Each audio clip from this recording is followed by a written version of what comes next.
So we talked about proactively planning for uncertainty on the demand side, on the supply chain side.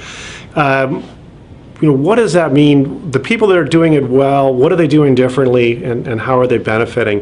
I think there's a pretty simple way to think about that, really, that gives a lot of the intuition, which is if we've got this range, that range is really telling us we could think about our demand as made up of two different pieces. Maybe we should do it like this.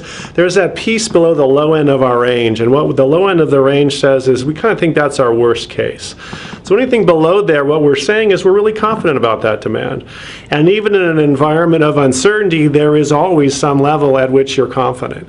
And if we can identify that and say it's 30% below forecast here, 20, for this product, 40% here, what we've done is identified a piece of demand that we know with significant lead time we're going to want. And what companies are doing that are making that identification is then saying, gosh, I can run with that. My supply chain can take a lot of cost, a lot of risk out for that piece of demand, that significant piece of demand that I know that I'm going to need. And then obviously that leaves the rest from the bottom of the range to the top of the range. That's the quantity that we're uncertain about. And by the same token, you're now giving the supply chain a really well-defined problem. Here's that range. It starts from 10,000 units. It goes up to 14,000. We can narrow that as we get closer to the delivery date.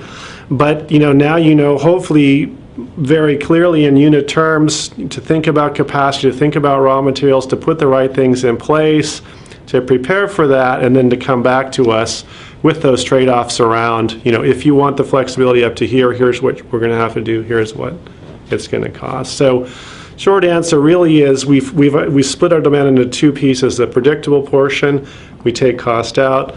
The portion where we need flexibility, there's likely going to be some costs associated with it. The good news is typically that cost you take out on the lower piece more than offsets the cost that you may incur, the risk you may incur on the flex piece, and you end up getting your cake and eating it too.